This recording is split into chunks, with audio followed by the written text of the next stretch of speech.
do you see retailers as really important, given the change in some customer behaviour? And have you changed some of your processes that make life that little bit easier within the pharmacy that you might not have considered before? Yeah, I think we're working much harder at engaging more. So it's stopping people ringing up saying, "Is my prescription ready?" or "Where is my prescription?" And then we have to go and track it. That tracking of the prescription and where it is something we've done, and that takes some of the pressure off. Looked at the hub and spoke, and everybody involved in hub and spoke, because it's been driven down by negative financial pressures. It's hard to do it any cheaper than everybody's doing it at the moment. That seems to be the resounding thing I'm hearing from your own bigger organisations. Yes, has got the smaller between. But and I agree with what Ashley said. I think that the fact of people coming to the pharmacy to talk about their medicines and their health provides the opportunity. And without that opportunity, those bricks and mortar pharmacies are struggling, and the estate around the country in the communities will struggle. I think it's a necessary part, be it handing them out or dispensed on the practice. There's not much of a saving by the time you start moving stuff backwards and forwards. I think many people will probably share that view, and it's interesting. Yeah, Yasser down in the southeast, you could be poles apart. You're both in the same business doing exactly the same stuff, but you'd be doing it slightly differently because you're unique businesses in unique communities, needing to deliver slightly different things for people to meet their needs. So, but John, do you see retail being an increasingly important part? I think there will be more sales. Yeah, I think, David, yeah, there is, because there is more sales. People are, the NHS cannot fund everything. I'm a big advocate for keeping the minor ailment scheme and those less expensive medicines, because I'm working where some of the chimney pots, it's paracetamol or fish fingers for tea, and if the NHS is there, it protects the most vulnerable, and we're amongst the most vulnerable. There's a real opportunity for a cohesive voice to promote pharmacy.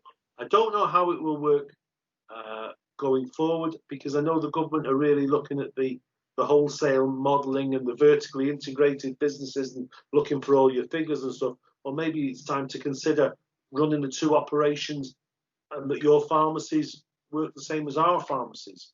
And I think we're probably getting close to running out of time, but there's clearly things within our own particular gift about how we can be better at what we do every day and how we support our people who are going through really challenging times, and they're working in communities that are going to be even more challenged. And of course, there is that big macro picture of truly how is community pharmacy going to be funded, and how can it be enabled to deliver brilliantly for the health agenda. Brian, is there anything else in your world that we should be looking at? And certainly, the long-term view, you're re-engineering quite a lot in the world that you operate in, and having to change pretty fast based on the consumer and the patient change that's going on, and certainly the demands that Yasser and John are going to give you. I can see in their faces, it's going to come at you. I think, look, we go out to ask our customers what they think about us on a regular basis, and we do one really big survey every year, and that always tells us, or it always has told us, that our biggest issue is transparency around availability. That's probably the number one theme that comes out, and so that's probably the one thing that we're working on the most with an enterprise, certainly, to ensure that we are completely open and transparent with when customer orders a product from us and we say it's going to come, it comes. So that's probably the biggest thing that we're working on transforming. Now, it sounds like a fairly straightforward thing to do, but I can see a wry smile in John's face already, which would suggest that he probably has experienced the challenges that we've had with that from an enterprise point of view. So that's one of the biggest things we're working on. transparency and communication, availability. By the way, telling people something's out of stock doesn't fix the problem, but at least it's managed your expectations and allowed you to potentially do something different while we try and fix the fact that the product was out of stock in the first place. Great. And lastly, Ashley, I'll give you the opportunity to have, or not quite the last word, because I'll have the last word. Oh, I bet John gets the last word anyway, to be honest. I've nothing further to add. No, I think mine's really simple, because we're going to be in this for the long term. We know we're going to be in this for the long term, and we've got a really strong partnership with an awful lot of our customers. Is to keep talking, because what I'm concerned about right now is there's going to be a lot of change.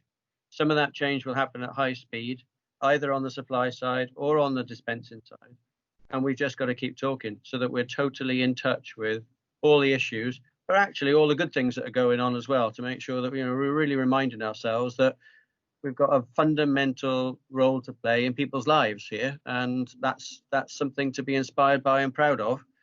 And as long as we keep reminding ourselves of that, and by the way, talking about some of the other stuff too, it means that we can go hand in hand into the long term anyway, whatever comes our way. So that would be my request, and a simple thing to fix what we're facing. Excellent, thank you. I mean, it's a great summary. I mean, there were other things that we really have to focus on around product availability is key. There are these other funding models, but actually understanding how we deliver against those. Better communication, something so simple, but it stops the running around going on. The concept of the one voice and the cultural change that's taking place is phenomenal. And John, you almost get the last chat here, because as John says, wear a mask. Yeah. All I'll say now is thanks for watching and goodbye for now.